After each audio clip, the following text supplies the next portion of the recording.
उत्तर प्रदेश की 115 विधानसभा बदायूं सीट पर समाजवादी पार्टी के संभावित प्रत्याशी के रूप में मोद प्रकाश पाल लगातार क्षेत्र में सक्रिय दिखाई दे रहे हैं। विभिन्न गांवों, वार्डों और मोहल्लों में पहुंचकर वे आम जनता से संवाद कर रहे हैं तथा उनकी समस्याओं को सुनने के साथ साथ समाजवादी पार्टी की नीतियों और पीडीए, पिछड़ा, दलित, अल्पसंख्यक की विचारधारा को जन जन तक पहुंचाने का प्रयास कर रहे हैं। हाल के दिनों में उनके विधानसभा क्षेत्र में सक्रिय जनसंपर्क कार्यक्रमों की चर्चा भी रही है। मोद प्रकाश पाल का कहना है कि यदि समाजवादी पार्टी उन्हें 115 विधानसभा बदायूं से चुनाव लड़ने का अवसर देती है तो वे क्षेत्र के विकास, युवाओं के रोजगार, किसानों की समस्याओं, शिक्षा, स्वास्थ्य और बुनियादी सुविधाओं को प्राथमिकता देंगे।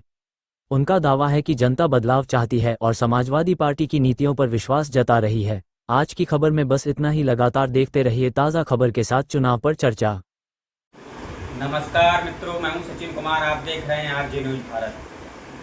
जैसा कि आरजे न्यूज भारत के माध्यम से हम लगातार क्षेत्र के सामाजिक, प्रतिष्ठित और राजनीतिक लोगों के विषय में जानकारी प्राप्त कराते आ रहे हैं। इसी क्रम में आज हम पहुंचे हैं जिला बदायूं की 115 विधानसभा में, बदायूं विधानसभा में, और 115 विधानसभा बदायूं से समाजवादी पार्टी के संभावित प्रत्याशी मोद प्रकाश पाल जी हमारे साथ मौजूद हैं।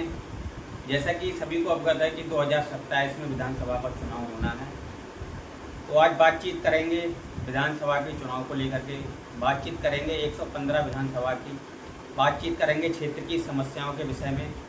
मोद प्रकाश पाल जी से हमारे साथ मौजूद हैं, आइए बातचीत करते हैं। नमस्कार, आरजे न्यूज में आपका बहुत बहुत स्वागत है सर। बहुत बहुत धन्यवाद। तो जैसा आप लोगों कि को भी नमस्कार और यहाँ तक आने के लिए आपका बहुत बहुत धन्यवाद। जो आप मुझ जैसे छोटे कार्यकर्ता के यहाँ तक आए हैं, इसके लिए आपका हृदय से आभार। जैसा कि 2027 में चुनाव होना है और आप समाजवादी पार्टी से चुनाव की तैयारी कर रहे हैं 115 विधानसभा से, तो कैसी तैयारियां चल रही हैं अपनी? आपने ग्राउंड रिपोर्ट पे देखा भी होगा, अगर आप क्षेत्र में गए होंगे तो कुल मिला के बहुत ही बढ़िया रिस्पांस मुझे क्षेत्र से मिल रहा है। लोगों के फ़ोन आ रहे हैं, लोग आके मिल रहे हैं और ये सब चीज़ों पे काफ़ी गौर कर रहे हैं। हाँ जी, तो जैसे कि रिस्पांस बता रहे हैं आप, अच्छा मिल रहा है जी। तो क्षेत्र में क्या 115 विधानसभा में आज भी किस तरह की समस्याएं आपने देखी हैं? देखिए, विधानसभा के अंदर समस्याओं का एक अंबर लगा हुआ है, जिसे कहते हैं पहाड़ खड़ा हुआ है। ये बड़ा ही बदायूं, मैंने कहा था, एक पिछड़ा जिलों में गिनती आती है।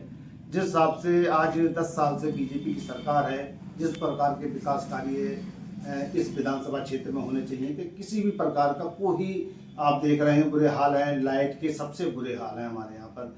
थोड़ा सा भी पानी बरसता है, हैडल में भर जाता है और पत्ती गायब हो जाती है। वो पंप सेट से फिर उसका पानी निकालते हैं, तब कहीं जाके हमारे यहाँ बत्ती आ पाती है।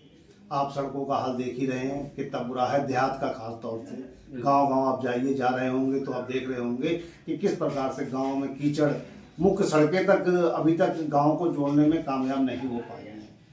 और आप ये देखिए, आज जो सबसे बड़ी समस्याएं हमारे यहाँ पे जो चल रही हैं, स्वास्थ्य की समस्याएं। हमारे यहाँ मेडिकल कॉलेज जो बना है, उसके अंदर भी आज बुखार तक की दवाइयाँ उपलब्ध नहीं है बढ़िया करके। जो भी कोई आता है उसे लखनऊ रेफ़र कर दिया जाता है, कहीं वहाँ SFI, कहीं दिल्ली। तो इस इतने बड़े जो सेटअप हमारा लगा है स्वास्थ्य को लेके, इसके बारे में आप देखते हो भाई क्या फ़ायदा इसका। गवर्नमेंट को इसकी तरफ गौर करना चाहिए, ध्यान देना चाहिए। एक और योजना जो माननीय अखिलेश यादव जी ने हमारे यहाँ पर निकाली थी, वो सिंचाई के लिए लेके एक नहर का प्रपोजल रखा था रामगंगा से, वो भी ठप पड़ी है। इस सरकार में किसानों के तो आप दुर्दशा देख ही रहे हैं, किस तरीके से उसे लट खाने पड़ते हैं यूरिया के लिए, DAP के लिए, और भी कोई चीज़ जो भी उसके सामने आती है। आप देखिए, आज किसान लुट रहा है बुरी तरीके से। यहाँ ना तो कोई मंडी की सुविधा है कि अपना काश्तकार वहाँ ले जाके अपना अनाज बेच आए या अपना कोई ऐसी सौदा वहाँ से जाके उपलब्ध हो जाए। नहीं, किसी प्रकार की ना मंडी की सुविधा है और ना आवागमन का किसी प्रकार के कोई साधन है आदमी के पास। किसानों के लिए आपकी क्या योजना रहेगी यदि आप जीतते हैं? अगर मुझे समाजवादी पार्टी अगर मुझ पर भरोसा करके अगर मुझको टिकट देती है और मैं अगर जीत जाता हूं, तो मेरी प्राथमिकता किसानों को लेके सबसे पहली जो रहेगी वो ये रहेगी कि मैं यहाँ पर पूरी कोशिश करूँगा कि यहाँ पर 20 घंटे या 24 घंटे ट्यूबवेलों को बत्ती मिले। देहात में, और घर वाली बत्ती तो जो आएगी ही आएगी, मगर खास तौर से ट्यूबवेलों के लिए बत्ती का बढ़िया प्रबंध करना पड़ेगा, क्योंकि इस क्षेत्र में ना तो नहरें हैं ना और कोई व्यवस्था है। सिर्फ आदमी काश्तकार जो हमारा है वो ट्यूबवेलों के ऊपर निर्धारित है पूर्ण रूप से। दूसरी व्यवस्था जो भी हमें करनी है, जो आज खाद वितरण का बुरे हाल है, आज आदमी बेचारा काश्तकार कहीं किसान भाई लिए घूम रहा है कि 2 कट्टे मिल जाए, 1 कट्टे मिल जाए, उस कट्टे के साथ में आप देखते हो उसे कम से कम 270 का अगर कट्टा मिल रहा है तो 500 का उसके अंदर फालतू चीज़ें उसे दी जा रही हैं। तो ये बड़ा ही काश्तकार की जेब खाली करने का एक बड़ा ही सुगम तरीका बना लिया है उन्होंने कि कट्टा लेके जाओगे तो 500 का ये बेफालतू का मटेरियल आपको और लेके जाना है। और दूसरी बात, रोजगार और शिक्षा, इसको लेकर के क्या योजनाएं हैं आपकी? शिक्षा तो भाई देखिए, आप देखते हो देश का पहला प्रधानमंत्री है जो आज 12 साल से इस देश पे राज कर रहा है। इंद्र कुमार गुजराल तक थोड़े दिनों के लिए अगर प्रधानमंत्री बने थे तो उनके नाम की भी एक यूनिवर्सिटी बनी हुई है, मगर आज नरेंद्र मोदी के हिसाब से एक भी यूनिवर्सिटी इस देश के अंदर नहीं बनी है। शिक्षा की तरफ तो इनका बिल्कुल ध्यान है ही नहीं। इनका ध्यान किस तरफ है कि इन्हें धर्म में लोगों को उलझा के रखें। आज आप देख रहे हो कांवड़ यात्रियों पे फूल बरसाए जा रहे हैं और बच्चे जो अपने शिक्षा के रूप में मांग कर रहे हैं उसके लिए लट बजाए जा रहे हैं। आप ये देख लीजिए वो कुछ तरीके से। क्या आपकी क्या योजनाएं रहेंगी, जैसे कि शिक्षा के लिए, रोजगार के लिए क्षेत्र में? भाई हम ये कोशिश करेंगे कि यहाँ पर बड़े अच्छे से अच्छे यूनिवर्सिटी बने सरकारी, आज जितनी भी हैं प्राइवेट बन रही हैं। हर गरीब आदमी, खासतौर से काश्तकार भाई अपने बच्चों को पढ़ाने में किसी भी प्रकार से सक्षम नहीं, क्योंकि काश्तकारी के बुरे हाल हैं। लागत इतनी बढ़ गई है काश्तकार की जिसका कोई जवाब नहीं, और जो उत्पादन हो रहा है, उत्पादन होने के बाद उस फसल के रेट, जो गवर्नमेंट आज से 10 साल पहले कहा करती थी जब सत्ता में नहीं थी कि जैसे ही हम सत्ता में आएंगे काश्तकारों का गेहूँ 3000 का कर देंगे, आज भी 2223 में 2300 रुपये में गेहूँ मारा फिरता, कोई लेवाल नहीं है उस गेहूँ का। तो आप देखिए आज ना तो जो पहले हमारे यहाँ समितियाँ खरीदी थी, इस साल एक भी आपने नोट किया हो गेहूँ की समिति कहीं पर भी नहीं लगी। एक भी सेंटर जिसे कहते हैं गेहूँ का, कहीं पर भी आप पूरे जिले के अंदर आपने देखा होगा एक भी सेंटर कहीं पर नहीं लगा। इससे बड़ा दुर्दशा क्या काश्तकार की हो सकती है, आप सोचिए इस चीज़ के लिए। तो समाजवादी पार्टी यदि आपके लिए टिकट देती है, आप जीतते हैं, तो आपने जैसे कि बताया कि आपकी जो प्राथमिकताएं रहेंगी, और अभी जो इसमें वर्तमान में विधायक हैं, बीजेपी के विधायक हैं 115 विधानसभा में, तो उनके कार्यों से आप कहाँ तक संतुष्ट हैं? देखिए बीजेपी का एक एजेंडा, आपने भी, आप पत्रकार बंधु हैं, आपने भी नोट किया होगा, और कल की ही ये न्यूज़ है कि बीजेपी करती तो कुछ नहीं है मगर प्रचार भरपूर तरीके से करती है। अभी आपने देखा होगा मोदी ने 12 साल के अंदर 6000 करोड़ रुपए खर्च किए प्रचार के ऊपर, उससे आगे योगी जी निकल गए, उनने 6700 करोड़ रुपए खर्च कर दिए। अगर आप कोई योजना लागू कर रहे हैं, हम तक पहुंच रही, तो हम अपने आप आपकी नामरी करेंगे यार, आपकी बड़ाई करेंगे।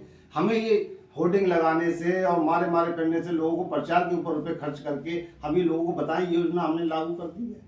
जिस प्रकार मोदी जी ने, आपने देखा होगा ये जो राशन मिलता है उसमें झोले बंटवाए अपना फोटो लगवा के, ये क्या कोई नया काम हो रहा है? जब से हम पैदा हुए तब से हम देख रहे हैं कि राशन कार्ड से जाके राशन लेके आते हैं आज हम।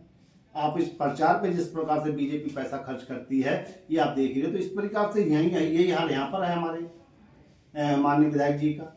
वो भी आप देखते होंगे, एक छोटा सा भी है तो उसके बड़ा स्तर पे उसका एक मीटिंग करा के उसका उद्घाटन होगा, उसके ऊपर उसके पूरा डॉक्यूमेंट्री चलेगी, साहब ये हमने काम कर दिया। तो छोटा काम और बड़ा प्रचार ही बीजेपी की एक खासियत आती है। यदि मान लीजिए 1% अगर टिकट नहीं मिलता है तो आप निर्दलीय चुनाव लड़ेंगे या पार्टी का ही साथ देंगे? हम भाई पार्टी के सच्चे पक्के भक्त हैं भाई। हम एक तरीके से हम उसके लिए समर्थन देंगे और तहे दिल से हम उसे आज तक लड़ाते चले आए हैं। जिस प्रकार से उसी प्रकार से उसकी अपने तन मन धन से और पूरी उसकी मदद करेंगे, इस तरीके से देखते हैं। क्या लगता है पीडीए के अनुसार कितनी सीटें जिला बदायूं निकालने की संभावना है? देखिए अगर सीटों का वितरण अगर बढ़िया ढंग से हो गया, जिसे कहते हैं हम लोकल प्रत्याशी, पिछली बार हमारे बदायूं से बॉम्बे के एक साहब लाके उतार दिए गए, हमारे बिलसी पे एक और बाहर से सपा के प्रत्याशी रहे। तो जाहिर सी बात है जब भी बाहर के प्रत्याशी यहाँ आएंगे, इनका कोई जनता से कोई लगाव नहीं है, ना किसी को जानते हैं ना किसी को पहचानते हैं।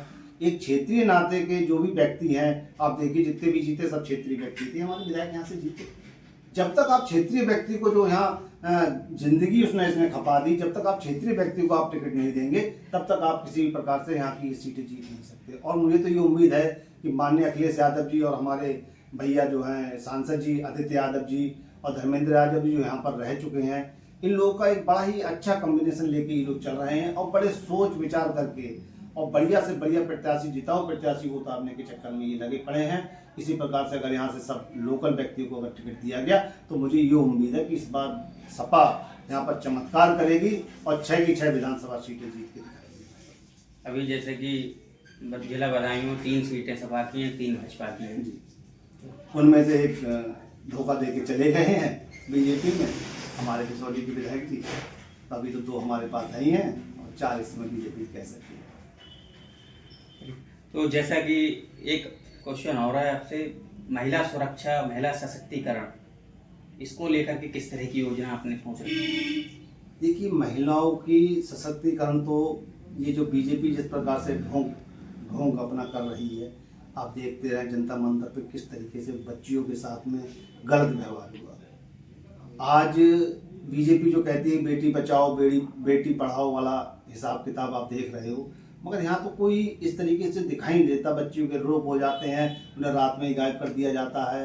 मुकदमे जितने भी इनके बलात्कारी, जितने भी सबसे ज़्यादा अगर देखा जाए तो सबसे ज़्यादा विधायक और एमपी बीजेपी के अंदर हैं बलात्कारी, जितने भी ज़्यादा से ज़्यादा आप देखते होंगे। सबसे ज़्यादा बीजेपी के विधायकों पे और सांसदों पे बलात्कार के मुकदमे लिखे हुए हैं। तो इस पार्टी से हम उम्मीद क्या कर सकते हैं, मगर ये हमें उम्मीद है कि अगर हमारे अखिलेश भैया जी अगर यहाँ के मुख्यमंत्री बनते हैं तो मुझे पूर्ण विश्वास है, जिस प्रकार से वो पहले भी जिस प्रकार से उन्होंने कन्याओं के लिए साइकिलें बांटी, जिस प्रकार से उन्होंने कन्याओं के लिए लैपटॉप बांटे, तो मुझे ये उम्मीद है पूरी कि 100% वो सशक्तिकरण के लिए कोई ना कोई महिला सशक्तिकरण के लिए बढ़िया काम करके दिखाएंगे। क्या लगता है 403 सीटें हैं उत्तर प्रदेश में, कितनी सीटें निकाल सकती है सपा? इस बार आप देखते रहिएगा, ये आंकड़ा बहुत ही बढ़िया जाके निकलेगा और ये अभी से मैं कहता हूँ कम से कम हम 300 से ऊपर या 350 के लगभग सीटें इस बार सपा निकाल के दिखाएगी आपके लिए। जिस प्रकार का रुझान आज जनता का चल रहा है, जिस प्रकार से जनता आज बीजेपी के हर कार्यक्रम से, हर बात से दुखी बैठी है, तो ये जाहिर सी बात है इस बार बहुत ही बड़ा बदलाव होने वाला है। ये मैं आपके चैनल के माध्यम से बताऊँ। तो क्या कहना चाहेंगे हमारे चैनल के माध्यम से 115 की विधानसभा की जनता से आने वाले चुनाव के लिए? मैं तो जनता से यही कहूँगा कि भाई आप देखिए कि जो आपके बीच का व्यक्ति है, मैं कह रहा हूँ मैं ही नहीं और भी कोई आए तो उसे भरपूर तरीके से उसका समर्थन करिए और अन्याय के खिलाफ जो भी गलत हो रहा है उसके खिलाफ आप जाके देखिए। हिंदू मुसलमानों के चक्कर में पड़ के आप जो बीजेपी का एजेंडा है उस एजेंडे में आप ना फंसें और बढ़िया करके अपने सोच विचार करके कि आने वाले आपके बच्चों का अपना भविष्य देखिए। हमारी आपकी ज़िंदगी तो कट चुकी है, बच्चों का भविष्य को देखते हुए आप बढ़िया करके वोटिंग करें। जो पार्टी आपके बच्चों का हित सोचे, जो आपके आपका खुद का हित सोचे, जो काश्तकारों का हित सोचे, उस पार्टी को आप वोट करें। और मुझे ये लगता है कि समाजवादी पार्टी इस समय आपके बच्चों के भविष्य के लिए और आपके खुद के भविष्य के लिए, किसानों के बारे में लेके और आपके बच्चों के रोजगार के साधन को लेके ये एक समाजवादी पार्टी कर सकती है। बीजेपी से ये उम्मीद करना ही बहुत मुश्किल काम है। जैसे कि पवित्र श्रावण माह का महीना चल रहा है और स्वतंत्रता दिवस भी आने वाली है, तो क्या शुभकामनाएं देना चाहिए? मैं अपने सभी क्षेत्रवासियों के लिए शिव भोले की तरफ से और अपनी तरफ से भाई सबके लिए ये शुभकामनाएं देता हूं और 15 अगस्त की भी सभी लोगों के लिए शुभकामनाएं देता हूं। और आने वाले जो एक पर्व हमारा जन्माष्टमी, जिसे श्री कृष्ण जी के जन्मदिन के लिए रूप में मनाया जाता है, उसके लिए भी आप सब लोगों के लिए बहुत बहुत बधाई देता हूँ। धन्यवाद। बहुत बहुत धन्यवाद। तो ये थे हमारे साथ जिला बदायूं की 115 विधानसभा से मोद प्रकाश पाल जी, जिन्होंने अपने विचार साझा किए। और लगातार खबरों के साथ बने रहिए, देखते रहिए आज न्यूज़ भारत। मैं हूँ आपके साथ संवाददाता सचिन कुमार।